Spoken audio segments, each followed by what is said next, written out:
Se você gosta de dramas históricos e histórias com muitas intrigas e disputa de poder, a crítica de hoje é para você. A gente vai falar sobre A Favorita, filme novo do Yorgos Lanthimos, que está concorrendo a 10 Oscars agora em 2019. Bora lá? Meu nome é Lucas Mizumoto e seja bem-vindo ao Tempo de Tela.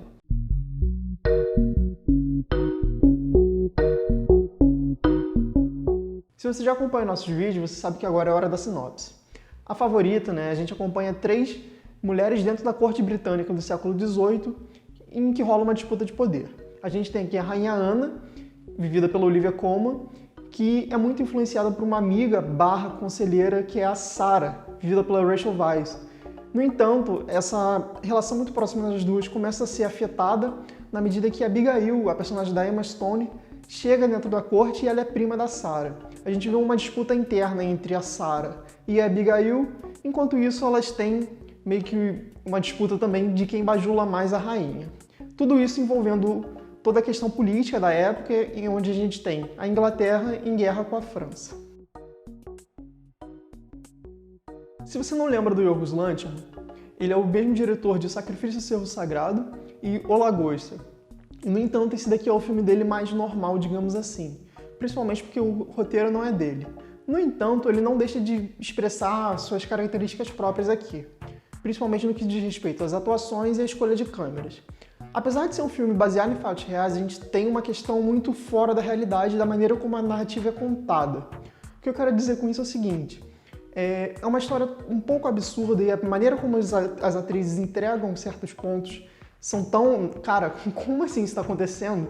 Que o diretor brinca muito, principalmente da maneira como isso é filmado, com muitas lentes fisheye, que é aquela que deixa tudo redondo, e muitos contra-plongés, fora outras coisas que vão acontecendo também nessa questão estética. E, como eu disse, as atuações também são bem interessantes.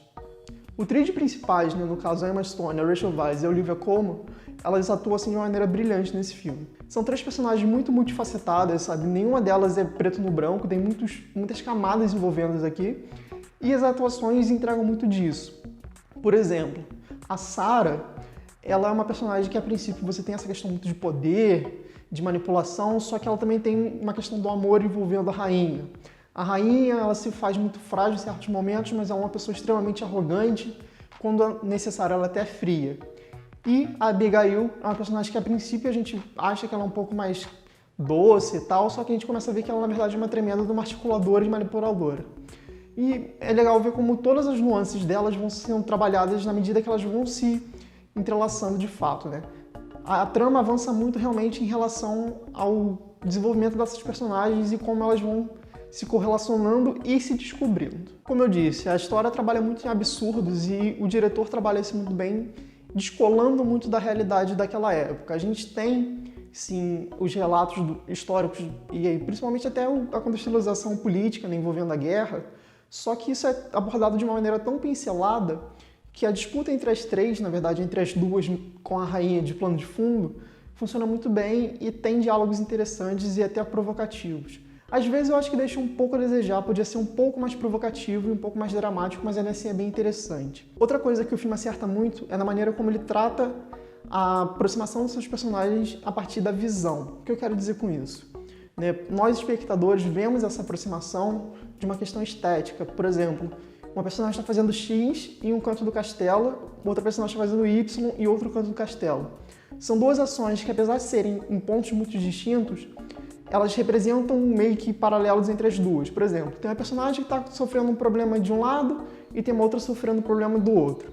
Então, a personagem com uma relação amorosa em um ponto e outra personagem com uma relação amorosa em outro.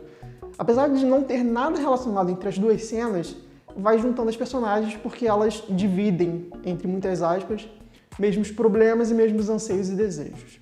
Falando um pouco ainda dessa questão dos personagens, de como o filme afasta um pouco da realidade, vale ressaltar o personagem do Nicholas Hoult, que é meio que um opositor da personagem da Rachel Weisz, a Sarah, porque ele é meio que o nosso ponto de recuperação, digamos, para a volta da realidade. O que eu quero dizer com isso?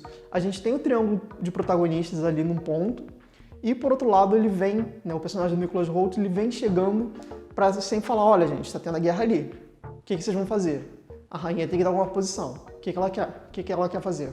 Então é legal ver como ele vai introduzindo aquelas pinceladas que eu comentei do contexto político histórico, só que sem atrapalhar a trama principal, né? Aquele jogo de gato e rato que o filme de fato conquista a gente. Falando ainda do clima de gato e rato, né? Outro ponto muito interessante do filme é a trilha sonora. É uma trilha sonora bem batida e bem repetitiva, só que ela cria uma angústia tão grande que é muito bem pensado. Pelo seguinte, você vê que as três personagens estão em constante tensão, principalmente as duas primas. No sentido de, se eu der um deslize aqui, minha prima vai conseguir alguma coisa ali. Se ela der um deslize lá, eu consigo alguma coisa aqui. E a trilha sonora vai dando essa pressão mesmo, sabe? Do tipo, cara, tá ficando tenso, vai acontecer alguma coisa. E é muito interessante como isso é muito bem trabalhado, muito bem inserido. Presta atenção na trilha sonora porque ela aumenta essa questão de ambientação da gente dentro daquela disputa. Outro acerto também do roteiro é a questão de equilibrar comédia e drama. Assim, é um filme que tem muito mais drama, óbvio, e a comédia dele é uma comédia meio de desconforto. Você fica meio, cara, não sei se eu queria estar vendo isso aqui não, sabe? Tipo, não é tão engraçado, eu me sinto meio mal de rir, mas ele equilibra muito bem isso e faz parte da história. Como eu disse, é uma coisa tão absurda que realmente é uma comicidade que você ri de nervoso, sabe? Isso é muito bem introduzido aqui em alguns momentos do filme. Você provavelmente vai perceber quando for ver o filme, principalmente em coisas envolvendo a Emma Stone. Preste atenção na personagem dela, que chega a alguns pontos que você fica, cara, essa mulher tá fazendo umas paradas que ela própria visivelmente não está agradada, mas ela precisa fazer pro que ela tá querendo, sabe? É meio nesse sentido assim que a comédia funciona, do sentido de é um absurdo dentro de um drama interno da personagem, então é bem legal essa parte do roteiro também. E por fim, eu gostaria de ressaltar também a recriação de época do filme, né? Assim, é um ponto que é primoroso, assim, cara.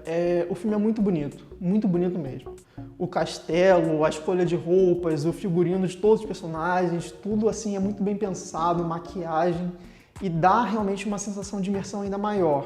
Como eu disse, o filme não tem a preocupação histórica no roteiro, mas ele tem a preocupação histórica na montagem de ambientação. E é muito legal como isso é bem trabalhado e ajuda o público a se encantar com aquilo. Em diversos momentos a gente tem pausas assim para dar uma apreciação em certos pontos. É como se o diretor realmente botasse do tipo, a gente está na corte, vamos ver, né, para além das brigas e disputas, como é que funciona a corte? Como é que ela é criada? Como é que é desenhado essa estrutura física mesmo? E ele trabalha muito bem cada detalhe daquele castelo e é muito interessante como isso é feito. Como vocês podem perceber, eu gostei muito da Favorita, é um filme bem interessante, é um estudo de personagem bem legal, no caso de personagens, né, bem legal. Ele sabe trabalhar muito bem essa questão da disputa e da intriga com um roteiro que, apesar de não trabalhar tanto pontos para além do trio, ele sabe equilibrar muito bem quando é necessário. Tem alguns diálogos que eu acho que podiam ser um pouco mais bem trabalhados, tem uns pontos de drama que podiam ter mais força, mas ainda assim é um filmaço, vale muito a pena assistir. E você, já assistiu a Favorita? Coloque nos comentários sua opinião sobre esse filme e sobre esse vídeo também. Não deixe também de dar um like se você gostou do vídeo, se não gostou pode dar dislike, não tem problema nenhum. E se puder também, se inscreve no canal, porque a gente está fazendo uma cobertura muito bacana do Oscar e a gente fala também de muitos filmes e séries quase todo dia. É isso, galera. Um abraço e até a próxima.